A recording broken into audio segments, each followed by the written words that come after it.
Halo, salam semuanya. Mari kita berdoa untuk kita masuk untuk pembelajaran di pagi hari ini. Kita bersyukur bahwa Tuhan mengizinkan kita untuk kita boleh belajar sebagian dari firman-Nya. Firman-Nya begitu kaya sehingga kita harus mempelajarinya agar kita bisa mengerti. Mari kita berdoa sebentar. Bapa di surga, berkati kami Tuhan, urapi, berkati hamba-Mu, ajari kami mengerti. Roh Kudus yang berkuasa atas setiap kami Tuhan. Kami serahkan sesi ini ke dalam tangan Tuhan, dalam nama Tuhan Yesus Kristus. Haleluya. Amin. Baik, pagi hari ini saya akan membawakan mengenai baptisan air. Ya, sebelum kita membahas baptisan air, pertama kita lihat dulu mengenai rancangan Tuhan terhadap manusia. Kalau kita lihat rancangan Tuhan terhadap manusia, Tuhan menciptakan kita itu segambar dan serupa dengan Allah. Dan waktu kita diciptakan, tujuannya untuk berkuasa atas seluruh bumi. Dan kita itu manusia itu ditempatkannya itu untuk tinggal bersama dengan Tuhan. Kemudian karena dampak dari dosa, manusia itu kehilangan kemuliaan Allah. Jadi putus hubungannya dengan Allah. Oh iya, ini setiap poin-poin ini saya ada kasih ayat referensi supaya kita semua bisa lihat. Tetapi ayat itu tidak kita baca supaya kita bisa menghemat waktu. Jadi slide-nya saya akan pelan-pelan agar Bapak, Ibu, Saudara semua bisa melihat ayatnya ya.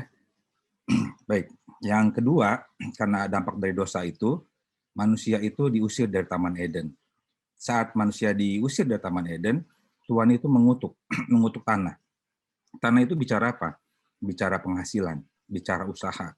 Ya, jadi itulah yang terjadi dampak dari dosa manusia. Baik, kalau kita lihat sekarang keselamatan. Keselamatan itu, kalau kita lihat definisi keselamatan ya, tadi kan mengenai rancangan Tuhan terhadap manusia, kemudian dampak dari dosa. Nah, ini bicara keselamatan. Keselamatan itu adalah oleh kasih karunia ilahi, melalui iman percaya kita kepada Yesus Kristus saja.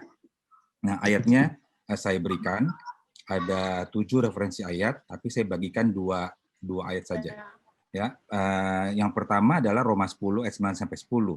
Sebab jika kamu mengaku dengan mulutmu bahwa Yesus adalah Tuhan dan percaya dalam hatimu bahwa Allah telah membangkitkan Dia dari antara orang mati, maka kamu akan diselamatkan.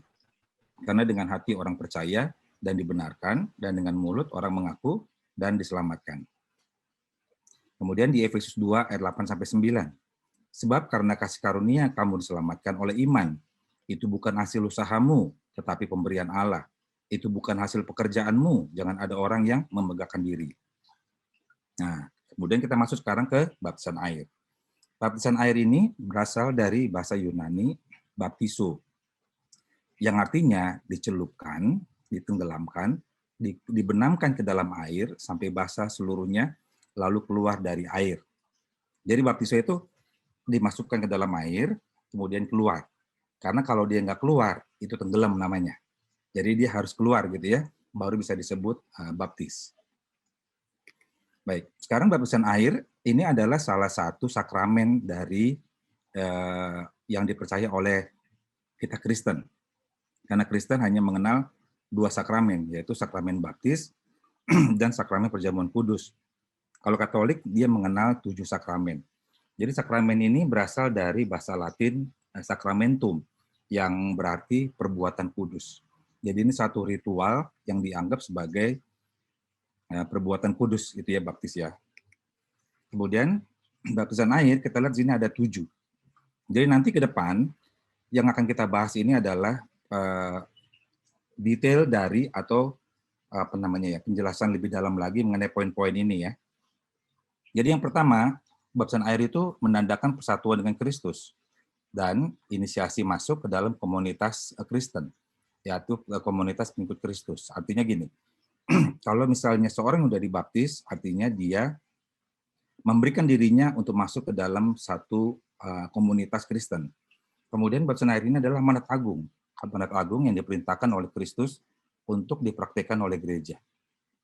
Ya, baptisan air ini mengidentifikasi dengan kematian, penguburan, dan kebangkitan Kristus. Ini juga adalah yang kelima, ritus yang menandakan pembersihan seseorang dari dosa melalui pengorbanan Kristus. Tanda jasmani dari regenerasi rohani oleh Roh Kudus. Yang terakhir, pencelupan orang percaya ke dalam air yang melambangkan pembaruan dan perubahan total dalam kehidupan orang percaya, dan bersaksi tentang kematian, penguburan, dan kebangkitan Yesus Kristus sebagai jalan keselamatan. Jadi yang ketujuh ini bicara begini, seseorang yang sudah dibaptis, nantinya dia harus bersaksi. Bersaksi tentang apa? Tentang kematian, penguburan, dan kebangkitan Kristus sebagai jalan keselamatan. Ya, jadi ada 7 poin ini akan kita bahas ke depan. Baik, yang pertama, kalau kita lihat, baptisan air ini adalah tanda pertobatan. Ini ada 3 ayatnya, tapi bisa baca. Di Kisah Para Rasul dikatakan adalah Petrus setelah dia menyampaikan firman atau dia berkhotbah, Petrus bilang kepada orang-orang, bertobatlah, hendaklah kamu masing-masing memberi dirimu dibaptis, gitu ya.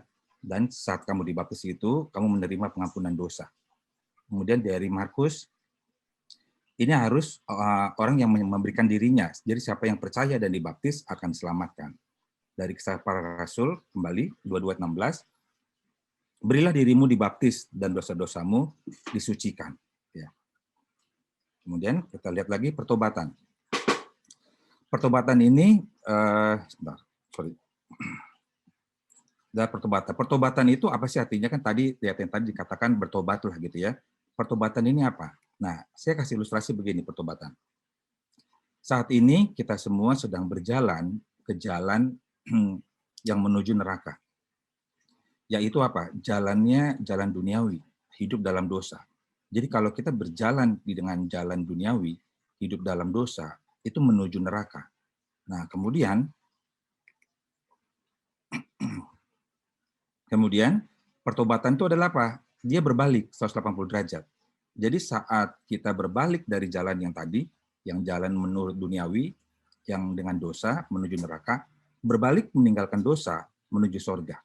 Inilah yang disebut pertobatan. Jadi berbalik 180 derajat. Gitu ya. Nah, kita lihat ayat referensi dari Roma 6 ayat 3 sampai 4. Tidak tahukah kamu bahwa kita semua yang telah dibaptis dalam Kristus telah dibaptis dalam kematiannya? Dengan demikian, kita telah dikuburkan bersama-sama dengan Dia oleh baptisan dalam kematian, supaya sama seperti Kristus telah dibangkitkan dari antara orang mati oleh kemuliaan Bapa, demikian juga kita akan hidup dalam hidup yang baru. Bapak Ibu, ini ada 3 kata yang saya merahin. Ini adalah makna daripada baptisan. Jadi baptisan itu adalah kita itu ikut dalam kematiannya, kemudian dikuburkan dan dibangkitkan. Jadi esensi baptisan air menurut Roma 6-34 tadi, yang pertama, baptisan ini menggambarkan kematian, penguburan, dan kebangkitan Kristus. Jadi saat kita berdiri di dalam air di kolam, kita itu mewakili Kristus di kayu salib. Nah, saat kita dicelupkan ke dalam air, itu menggambarkan penguburan Kristus. Saat kita keluar dari air, kita mendemonstrasikan kebangkitan Kristus. Bapak Ibu, kalau lihat di sini, ayat ini bisa mengandung makna begini. Ada pertanyaan bahwa baptisan itu boleh berapa kali? Nah, inilah jawabannya. Jadi, baptisan itu hanya bisa dilakukan 1 kali. Kenapa? Karena kematian dan kebangkitan Kristus itu hanya terjadi 1 kali. Jadi, pertobatan itu artinya apa? Meninggalkan dosa, meninggalkan kehidupan yang lama, kita menuju ke kehidupan yang baru, yang menuju sorga, hidup dengan cara-cara sorgawi, gitu.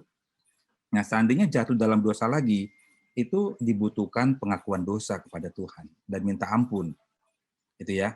Jadi, esensi dari baptisan air ini, yang pertama itu adalah kita mewakili kematian, penguburan, dan kebangkitan Kristus.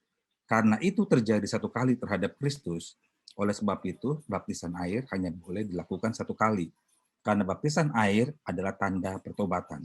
Jadi pertobatan dalam hidup kita hanya boleh 1 kali. Kalau kita jatuh lagi dalam dosa, Tuhan hanya membutuhkan kita datang kepadanya, kita mengaku dosa, dan kita minta ampun. Yang kedua, saudara, baptisan air ini adalah kesaksian pribadi ya tentang pembasuhan dosa-dosa kita. Jadi saat kita masuk ke dalam air, kita menegaskan bahwa dosa-dosa kita diampuni.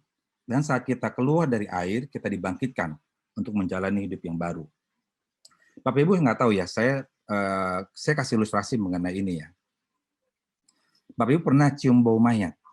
Nggak tahu, menurut Bapak Ibu, mayat apa atau bangkai apa yang paling bau? Saya pernah cium mengenai bangkai manusia. Jadi saya pernah pergi ke Bali, waktu itu saya SMA, teman saya kebetulan orang Bali, saya pengen sekali ngelihat ngaben. Dan waktu itu teman saya bilang, ada nih ngaben di kampung. Nah, saya datang ke sana. Karena yang meninggal ini dari keluarga miskin, rumahnya itu dari tanah gitu ya, dari tanah. Belum masuk ke rumahnya aja, itu udah bau sekali. Sampai hidung saya itu ya, benar-benar tuh nggak bisa hilang dari hidung. Dan waktu saya masuk, saya lihat kain kafan yang putihnya itu warnanya udah warna kuning kehijuan. Artinya apa? Cairan tubuhnya itu udah keluar. Karena mereka miskin, mereka itu tidak diformalin. Jadi kalau budayanya ngaben di Bali, kalau ada yang meninggal, mereka tidak mampu, mereka harus menunggu sampai ada donatur yang membiayai untuk acara ngaben, karena ngaben itu perlu biaya.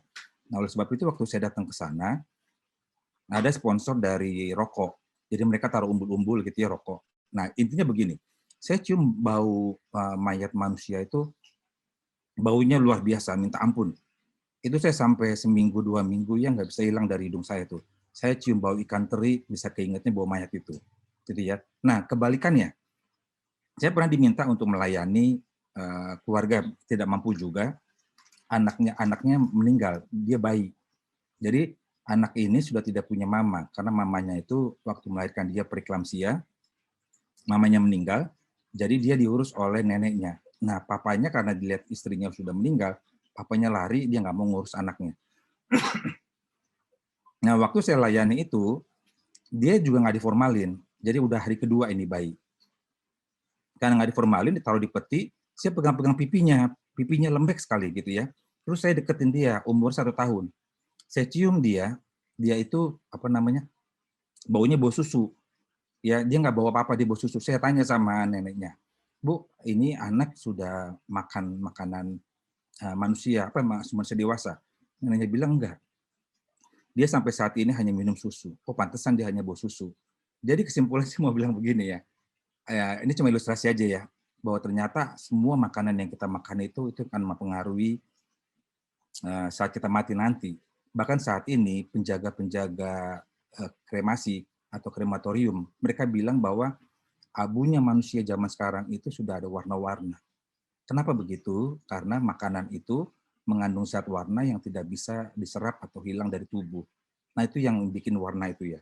Nah, jadi saya mau bilang begini, saat baptisan air masuk ke dalam air, itu kan penguburan kan. Jadi saat masuk ke dalam air, itu sebagai simbol penguburan, artinya apa?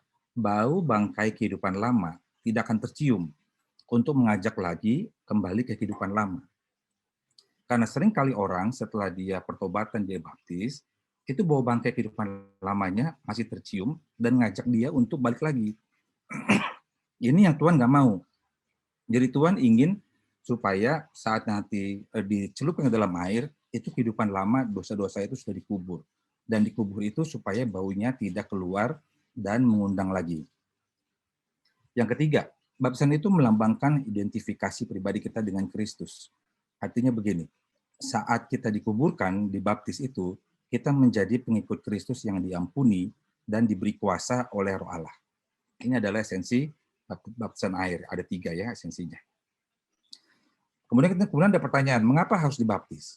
Yang pertama, baptisan itu adalah perintah Tuhan. Jadi ini adalah bicara amanat agung.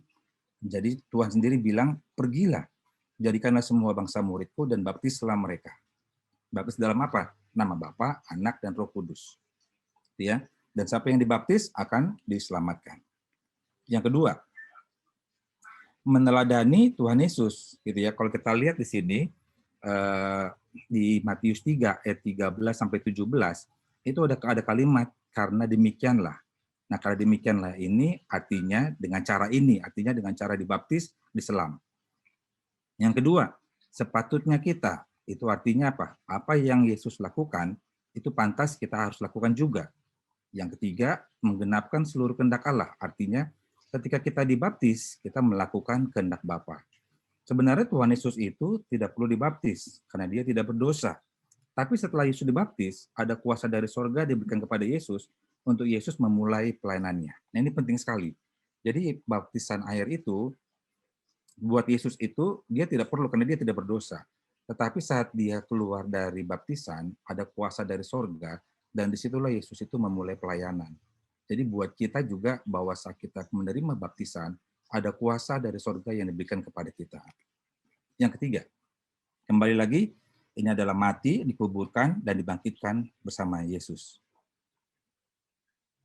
Ya, pentingnya baptisan. Pentingnya baptisan ini adalah sebagai simbol perpindahan dari kematian ke hidup. Jadi kalau tadinya menuju ke kematian, kehidupan karena tinggal dalam dosa, dengan baptisan kita pindah kepada kehidupan. Karena kita sudah dihapuskan atau disucikan dari dosa-dosa. Yang ke ini ayatnya, sudah dibaptis, Yesus segera keluar dari air, dan pada waktu itu juga langit terbuka, dan ia melihat Roh Allah seperti burung merpati turun ke atasnya, lalu terdengarlah suara dari surga yang mengatakan, inilah anakku yang kukasihi, kepadanya lah aku berkenan. Nah, ayat yang tadi itu bicara simbol kehidupan yang baru. Jadi kalau kita lihat simbol kehidupan yang baru ini sebagai seorang Kristen, bahwa kita diakui sebagai anak. Anak berarti apa? Ahli waris. Nah, anak sebagai ahli waris, jadi menerima kuasa dari sorga. Saya kasih ilustrasi begini ya. Saya dulu waktu saya kerja, setiap kali tugas keluar kota, saya bawa hadiah atau oleh-oleh lah gitu ya buat anak gitu ya. Nah kemudian suatu waktu, ini cuma ilustrasi aja ya, suatu waktu saya pulang, di rumah tuh ada anak saya main sama temennya. Nah saya beliin misalnya, saya beliin kado atau hadiah buat anak saya, kemudian temennya bilang begini, Om buat aku mana? Gitu. Terus saya bilang, saya belikan buat anak saya. Kamu siapa? Gitu kan? Boleh nggak Om kalau saya jadi anak Om? Ya boleh aja, tapi kamu harus lahir dari kan rahim dari istri saya. Kamu bisa nggak gitu? Nah nggak bisa kan? Nah pada saat diakui sebagai anak, hukumnya Indonesia saat saya meninggal nanti, apa yang saya miliki itu akan turun ke anak.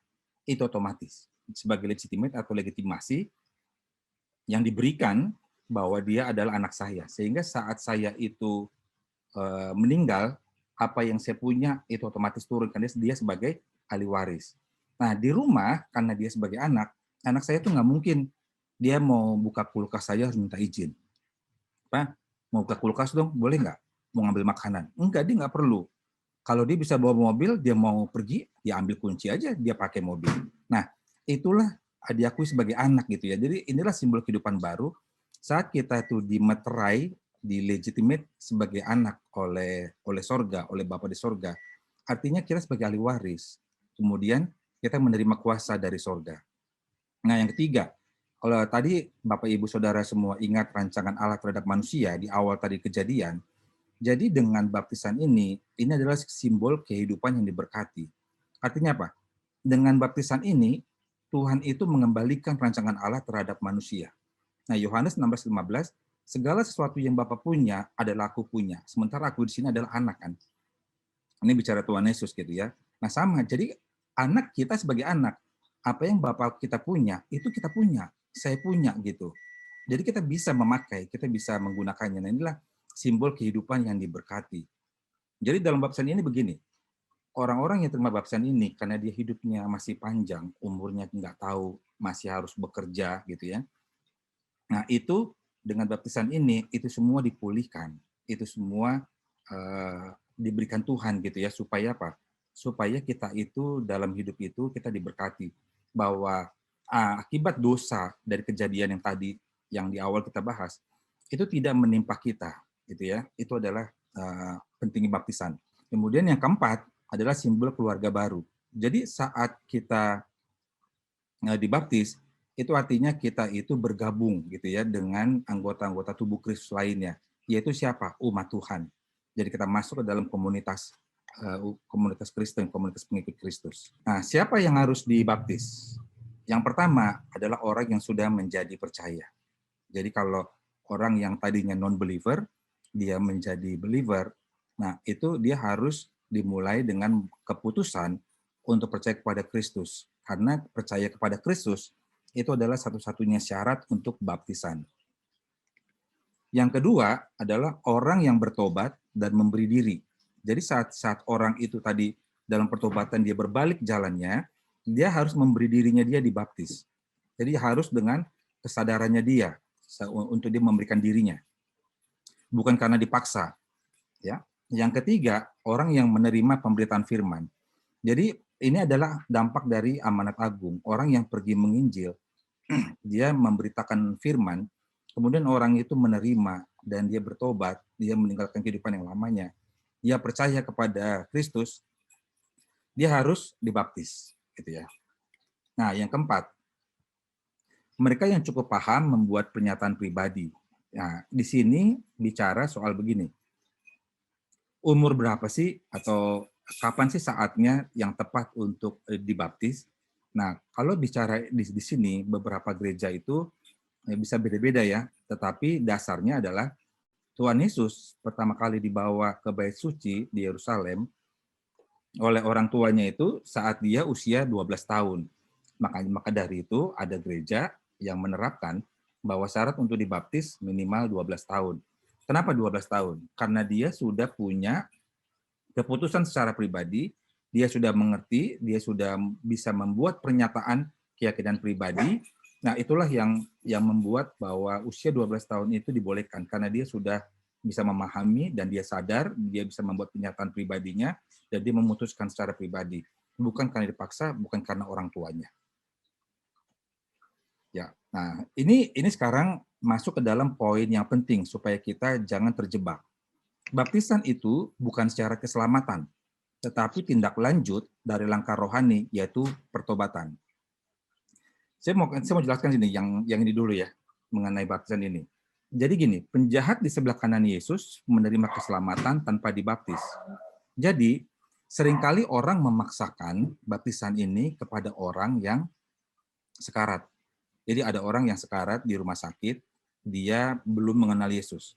Kemudian dia menerima Yesus. Tapi dipaksakan untuk ada baptisan. Nah, poin ini, makanya tadi di awal, setelah tadi bicara mengenai rancangan Allah terhadap manusia, kemudian akibat dosa, kemudian ada keselamatan.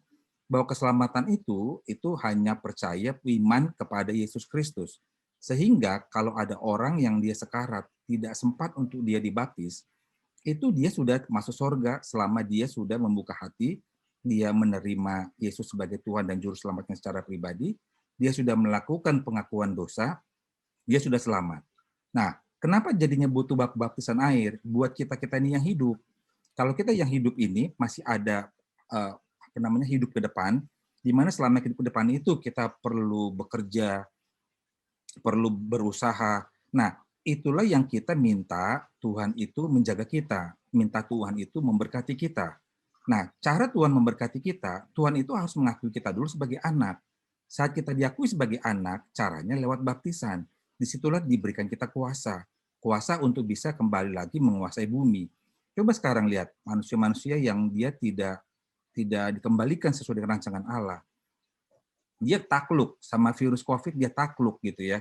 Kemudian sama binatang-binatang dia takluk. Padahal rancangan Allah terhadap kita yang berkuasa atas tumbuhan, atas binatang, atas seluruh bumi.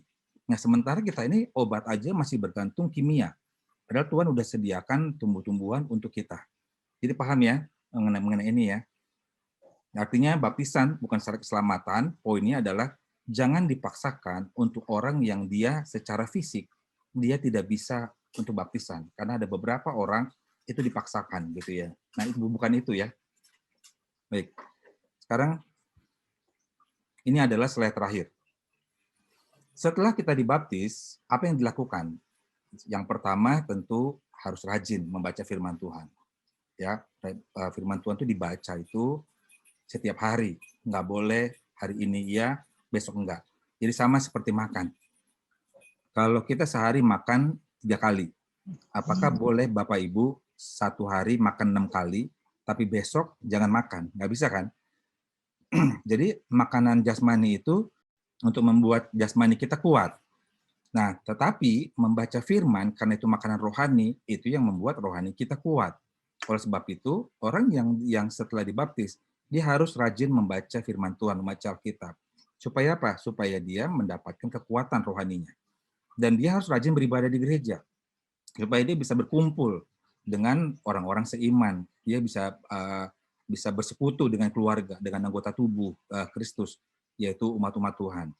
Yang ketiga, dia tertanam di komsel. Kenapa di komsel? Bedanya apa komsel sama gereja? Gereja itu satu arah firman Tuhannya. Kalau dia ada yang tidak paham mengenai firman-Nya, dia nggak bisa tanya. Tapi kalau di komsel itu dua arah, dia bisa tanya, gitu ya. Dan di komsel itu juga bisa berinteraksi, bisa kasih kesaksian. Nah itu yang penting. Orang yang setelah dibaptis, karena dia sudah diakui anak, dia menjadi musuhnya iblis. Oleh sebab itu, kadang-kadang ada orang bertanya begini, kenapa setelah saya dibaptis, kok serangan makin banyak? Ya karena iblis nggak suka. Karena iblis sudah melihat bahwa kita sudah diakui sebagai anak. Makanya iblis sudah menganggap bahwa kamu menjadi musuh saya. Gitu ya. Itulah sebabnya pentingnya membaca Alkitab, kemudian beribadah di gereja, tertanam di komsel, agar rohaninya menjadi kuat. Sehingga bisa mengerti mengenai pergumulan-pergumulan, masalah-masalah yang dihadapi. Yang keempat, ikut di dalam kelas-kelas pengajaran Alkitab. Jadi seperti pagi hari ini, Bible Study, itu membuat kita bisa memahami lebih lanjut kupasan-kupasan firman Tuhan, sehingga tidak bingung gitu ya. Apalagi setelah kita membaca Alkitab ada yang bingung, nah bisa dipelajari di dalam kelas-kelas pengajaran Alkitab. Yang kelima, setelah mengalami pertobatan, diberkati oleh Tuhan, kemudian hidup berbeda gitu ya, Tuhan bilang kamu harus bersaksi. Nah inilah tugas kita yang terakhir, karena ini adalah amanat agung. Kita bersaksi tentang Kristus. Tujuannya itu apa? Agar orang-orang yang tidak mengenal Kristus, mereka bisa memberikan hidupnya, menyerahkan dirinya bagi Kristus. Demikian pengajaran di pagi hari ini mengenai baptisan air. Oke, terima kasih Pak Simon. Ini kita masuk ke Q&A, ada beberapa pertanyaan yang sudah masuk ya. Pertanyaan pertama, Shalom Pak, saya mau tanya bolehkah kalau kita sudah dibaptis air, tapi karena orang tua nggak percaya bahwa kita sudah dibaptis, lalu kita dibaptis ulang kembali? Nah, itu tadi ada poin yang tadi saya sampaikan, bahwa baptisan itu hanya boleh satu kali, gitu ya, karena baptisan itu adalah perpindahan yang dikubur ini ya. Jadi mati bersama Yesus, dikuburkan bersama Yesus, dibaptis bersama Yesus. Karena Yesus itu mati satu kali dan bangkit satu kali, oleh sebab itu baptisan air hanya boleh dilakukan satu kali. Kalau baptisan itu dilakukan secara benar di gereja, maka akan dapat sertifikat. Sertifikat itulah yang akan membuktikan bahwa kita semua sudah dibaptis. Tetapi ada kasus-kasus begini misalnya, dia kehilangan sertifikatnya. Karena dia kehilangan sertifikatnya, dia harus bikin. Nah, gereja itu tidak bisa bikin baru. Dia harus melakukan ritualnya lagi, gitu ya. Karena dia tidak mungkin mengeluarkan sesuatu tanpa ada record, kecuali kalau dia mintanya ke gereja asal yang mengeluarkan sertifikatnya itu, dia bisa lihat recordnya, dia bisa keluarkan. Jadi kalau saran saya ini bisa dibicarakan kepada keluarga dengan pengajaran hari ini bisa disampaikan bahwa baptisan air itu tidak bisa lebih dari satu kali, gitu. Demikian. Oke Pak, pertanyaan berikutnya, Shalom, apakah legalitas sakramen baptisan tergantung cara pembaptisan ataukah dengan nama siapa seseorang yang dibaptis? Baik, ini akan menjadi pertanyaan umum adalah apakah baptisan itu percik atau selam gitu ya. Yang kita bahas di sini adalah baptisan air. Kalau lihat dari arti kata baptis sendiri, baptiso artinya dicelupkan gitu ya, arti basah. Dan kita juga meniru teladan Yesus. Yesus itu dibaptis itu di Sungai Yordan. Dia juga dicelupkan oleh Yohanes Pembaptis. Nah, tetapi ada baptisan percik. Kita nggak boleh bilang kepada gereja yang melakukan baptisan percik bahwa mereka sesat. Karena buat mereka, baptisan percik itu adalah pengganti perjanjian sunat. Jadi kalau perjanjian lahir, bayi, kemudian disunat. Nah ini ada ilmu medisnya. Jadi Alkitab itu mengatakan bahwa Kenapa harus 8 hari disunat setelah lahir?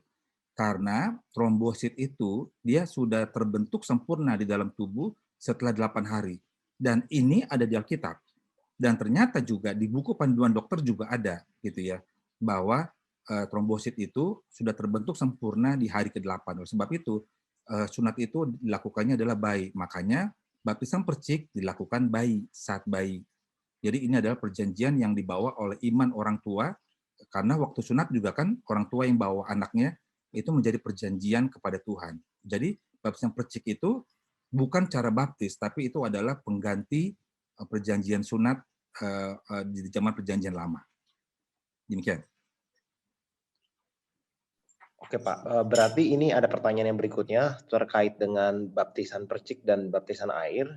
Ada beberapa pertanyaan yang sama, jadi mungkin pertanyaan yang paling signifikan adalah ketika sudah dipercik, apakah harus ulang dengan baptis menyelam Pak? Nah, ini pertanyaan bagus. Iya jawabannya. Kenapa? Karena baptisan percik itu lewat iman orang tua. Sedangkan baptisan air, orang sebelum ikut baptisan air, dia harus ikut pengajaran dulu. Dia harus diarahkan dulu, diberi pengertian. Dan makanya tadi siapa yang dibaptis adalah orang yang dengan sadar, dia bisa memberikan pernyataan dirinya, dia sudah bisa menerima dengan imannya dia sendiri, dan dia memberikan dirinya dibaptis. Jadi artinya jawabannya iya, gitu ya, karena itu dua hal yang berbeda. Oke Pak, ini lanjut ke pertanyaan berikutnya tentang baptisan ulang juga. Ini ada satu pertanyaan di mana dia itu sekarang baru mulai sungguh-sungguh ikut Tuhan. Jadi mungkin dulunya nggak sungguh-sungguh, sekarang sungguh-sungguh dan ingin dibaptis ulang. Apakah boleh? Nah, baptis ulang itu artinya apa? Baptisan air. Kalau baptisan air diulang nggak bisa, karena tadi kita sudah bahas ya, bahwa kalau misalnya mau sungguh-sungguh, datanglah sama Tuhan. Ya, datang sama Tuhan, mengaku dosa, kemudian minta pengampunan, dan bikinlah komitmen untuk hidup sungguh-sungguh di dalam Tuhan. Nah, ikutin yang ini supaya bisa semakin bertumbuh. Yang terakhir tadi, apa yang dilakukan setelah dibaptis. Ini ya, ikut ini, maka bisa sungguh-sungguh selama sudah pernah baptis selam. Oke. Demikian. Ya udah. Terus yang berikutnya Pak, ini Shalom, pastor tadi bilang di baptisan air hanya satu kali. Terus bagaimana dengan Kisah Para Rasul 19 ayat 1 sampai 5? Wah, kalau dibacakan ayatnya? Bisa saya bacain coba. Kisah Rasul 19. Kisah Para Rasul 19 1 sampai 5. Ketika Apolos masih di Korintus, Paulus sudah menjelajah daerah-daerah pedalaman dan tiba di Efesus. Di situ didapatinya beberapa orang murid, katanya kepada mereka, "Sudahkah kamu menerima Roh Kudus ketika kamu menjadi percaya?" Akan tetapi mereka menjawab dia, "Belum, bahkan kami belum pernah mendengar bahwa ada Roh Kudus." Lalu kata Paulus kepada mereka, "Kalau begitu dengan baptisan manakah kamu telah dibaptis?" Jawab mereka, "Dengan baptisan Yohanes." Kata Paulus, "Baptisan Yohanes adalah pembaptisan orang yang telah bertobat." Dan ia berkata kepada orang banyak bahwa mereka harus percaya kepada Dia yang datang kemudian daripadanya, yaitu Yesus. Ketika mereka mendengar hal itu, mereka memberi diri mereka dibaptis dalam nama Tuhan Yesus. Nah, baik. Itu bicara dua hal. Baptisan air itu dilakukan oleh Apolos yang disebut baptisan Yohanes. Jadi baptisan Yohanes itu adalah baptisan air. Nah, setelah orang dibaptis air, itu kan adalah legitimate sebagai anak gitu ya. Kemudian yang kedua adalah baptisan Roh Kudus. Ini yang dibahas dalam modul yang pertama. Jadi kalau tadi pertanyaan yang tadi, ini ayat ini bicara baptisan Roh Kudus. Demikian.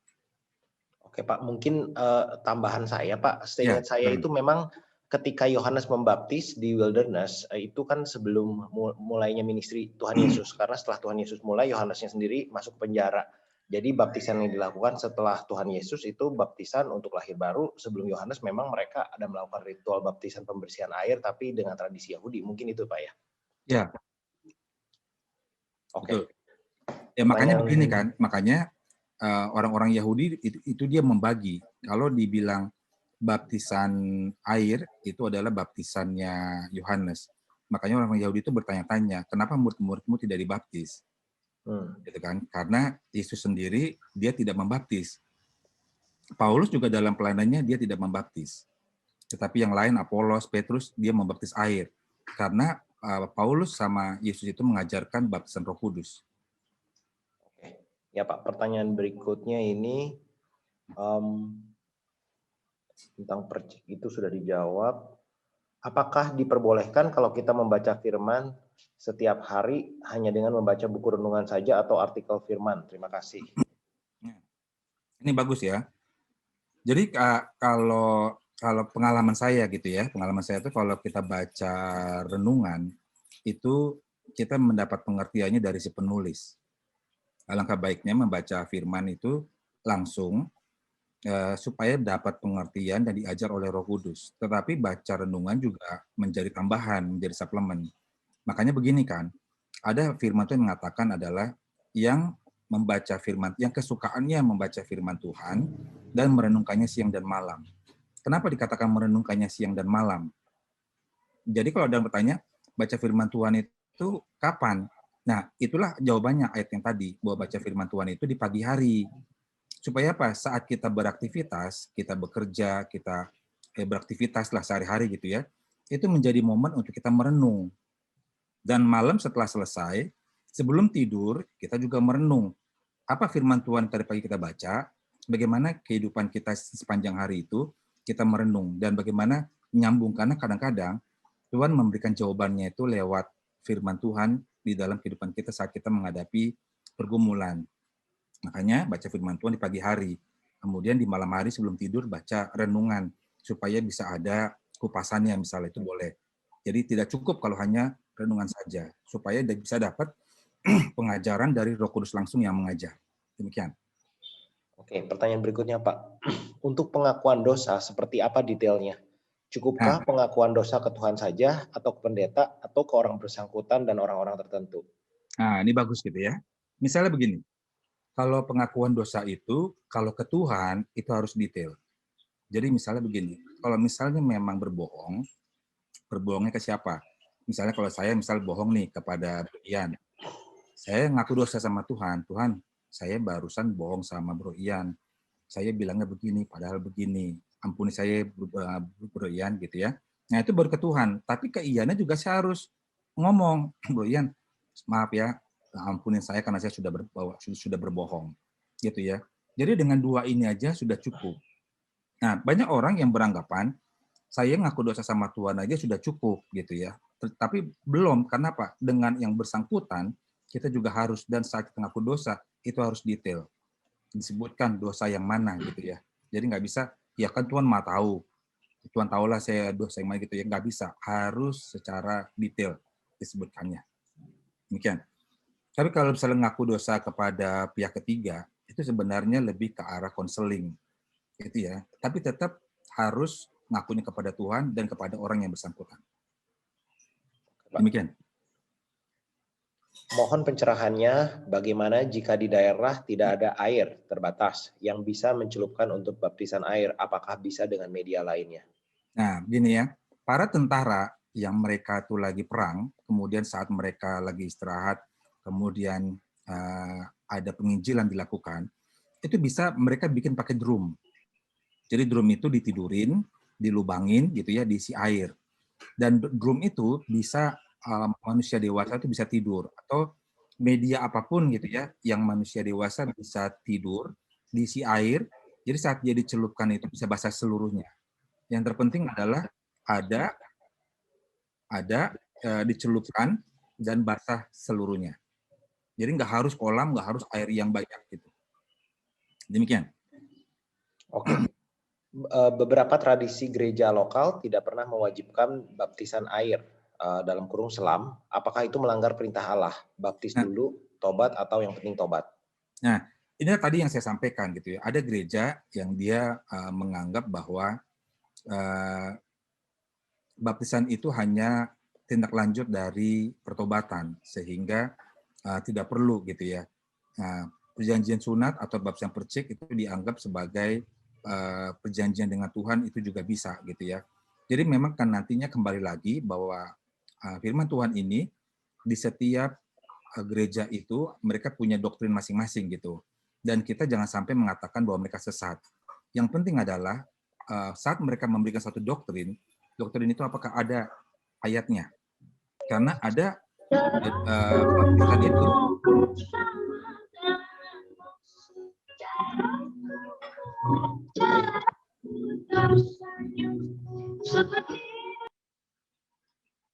karena ada gereja yang dia itu baptisannya itu pakai bendera. Nah, di firman Tuhan itu nggak ada pakai bendera gitu. Yang udah jelas pakai bendera ini udah salah. Gitu ya. Selama doktrin itu ada ayat yang mengacu pada firman Tuhan, kita jangan sampai mengatakan bahwa mereka sesat. Gitu. Demikian. Oke, Pak, ini pertanyaan berikutnya. Beberapa gereja memberikan nama baru alias nama baptis dan ada gereja tidak memberikan nama baptis. Apakah ini tidak masalah? Nama baru itu biasanya diberikan oleh gereja Katolik. Jadi ada nama baptis gitu ya. Jadi kalau misalnya memang mau diberikan, masalahnya kan nama itu harus dilegitimate kan, harus diakui. Jadi harus muncul di KTP.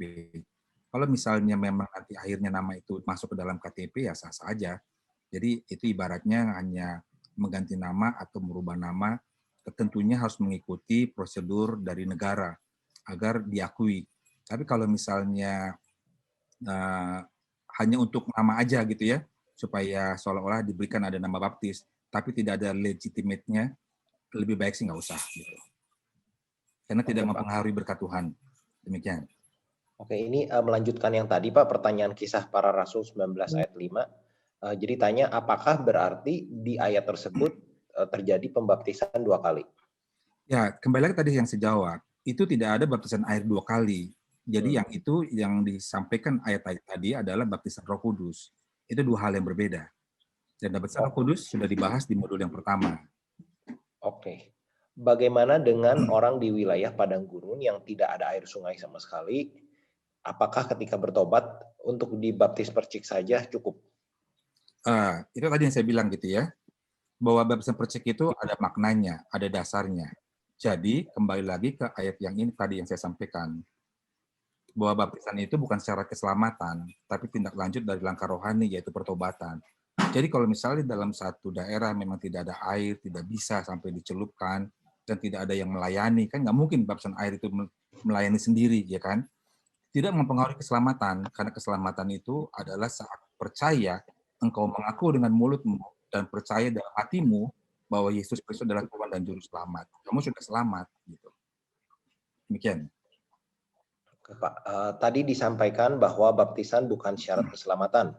Lalu bagaimana dengan yang tertulis di Yohanes 3 ayat 5? Apakah masih bisa dikatakan baptisan bukan syarat keselamatan? Yohanes 3 ayat 5, Yesus menjawab kepadanya, sesungguhnya aku berkata kepadamu, jika seseorang tidak dilahirkan dari air dan roh, dia tidak dapat masuk ke dalam kerajaan Allah. Ya, ini bagus pertanyaannya, tetapi kembali lagi ini adalah dasar gitu ya. Ini adalah dasar nih. Bahwa keselamatan itu adalah tidak dipengaruhi, artinya baptisan itu bukan syarat keselamatan, tetapi keselamatan itu percaya dengan iman bahwa Yesus adalah Tuhan dan Juru Selamat. Nah, baptisan itu menuju ke keselamatan, tetapi yang membedakan apa? Dia kan berbalik kan, dia bertobat. Bertobat itu untuk keselamatan. Tetapi yang membedakan adalah saat aplikasi, kayak kita sekarang nih, masih hidup nih, bahwa saat kita menerima Yesus sebagai Tuhan dan Juru Selamat, kita bertobat, berbalik ke jalan yang tadinya ikut jalan dunia, duniawi, hidup dalam dosa, kemudian meninggalkan dosa, itu harus dengan baptisan air. Dan itu adalah untuk keselamatan. Nah, itu kan kita masih ada kehidupan kan ke depannya kan. Kita masih harus bekerja. Nah, kalau kita mau diberkati oleh Tuhan, apa yang kita kerjakan ini menghasilkan, kita menjadi berkat buat orang, kita bisa melakukan amanat agung gitu ya. Nah, itulah kuasa yang diberikan kepada kita, legitimate kita diakui sebagai anak oleh Tuhan hanya lewat baptisan air. Tetapi kalau orang yang dia sudah sekarat di rumah sakit, dia bertobat. Dia menyerahkan hidupnya buat Tuhan. Dia minta ampun dari dosanya. Tapi secara fisik dia tidak memungkinkan untuk dia baptis air. Nah, jangan sampai baptisan itu dipaksakan gitu loh. Nah, itu yang yang firman Tuhan katakan adalah baptisan itu bukan secara keselamatan. Demikian. Oke, Pak. Pertanyaan berikutnya, Pak, ini pertanyaan tentang percik dan selam lagi, ada beberapa. Oh, Pak, bagaimana cara kita bersyukur dalam menghadapi masa kesusahan dengan tidak bersungut-sungut akan tetapi berserah kepada Tuhan? Ya, ini memang dialami oleh banyak orang gitu ya. Dengan baca firman ikut komsel, itu salah satu yang akan Tuhan ajarkan kepada kita bahwa bukan cuma kamu yang punya masalah. Orang lain juga punya masalah. Ternyata orang lain punya masalah yang lebih berat. Dan bisa mendengarkan kesaksian dari anggota komsel bahwa dia bisa lepas dari masalahnya dia dengan cara bagaimana. Nah, itu caranya gitu ya. Nah, seringkali manusia itu atau kita itu hanya terpaku, terfokus sama yang penting saya sama Tuhan begini, tapi sama manusianya tidak dibangun gitu loh. Nah, karena Tuhan juga pakai manusia untuk mengajar kita. Kita bisa mendengarkan nasihat atau konseling dari mentor di komsel atau bisa mendengar kesaksian dari teman gitu ya. Saat kita lakukan itu, ternyata juga itu menjadi solusi gitu loh. Nah, itu bisa diberikan oleh Tuhan gitu. Demikian, Rian. Oke Pak, ini ada pertanyaan. Saya lebih suka YouTube preaching pastor-pastor dibandingkan baca Alkitab karena saya lebih hafal dan mengerti ketika dibahas pastor. Boleh nggak tiap hari saya nonton saja? Nah, gini, kembali lagi tadi seperti yang saya sampaikan gitu ya. Kalau mendengarkan orang yang mengajar, orang itu bisa salah. Manusia bisa salah. Tuhan tidak akan pernah bisa salah. Jadi kalau mendengarkan YouTube itu sebagai suplemen, itu bagus untuk membuka pemahaman kita. Karena nanti kalau dengar YouTube dari satu orang ke orang yang lain, nantinya akan bingung karena dia bisa mengajarkannya yang berbeda. Tapi kalau punya hubungan intim sama Tuhan, membaca firman Tuhan secara langsung sendiri, satu pasal misalnya, satu perikop gitu ya, kemudian direnungkan, nanti Roh Kudus bisa yang mengajar. Karena Roh Kudus yang mengajar, nanti dia bisa mengajarkannya lewat apa? Dia bisa kayak ngomong dalam hati, bisa muncul.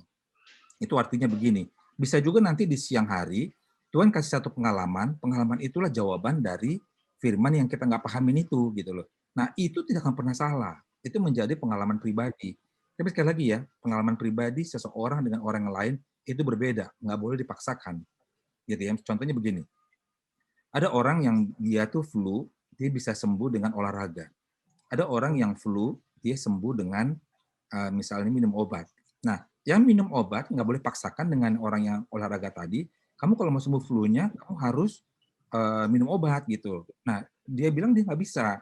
Nah, sama dengan pengalaman rohani, bahwa orang punya pengalaman rohani, misalnya saat dia bangkrut, dia itu dipulihkan oleh Tuhan, saat dia diberkatin, dia serahkan semua hartanya kepada Tuhan, dia semakin diberkatin. Kemudian dia paksakan ini kepada orang lain yang belum tentu cocok gitu, karena cara Tuhan mendidik kita tuh beda-beda. Ya, jadi ada bagusnya membaca firman Tuhan secara langsung, lihat YouTube tidak dilarang, itu menjadi suplemen, gitu ya. Demikian.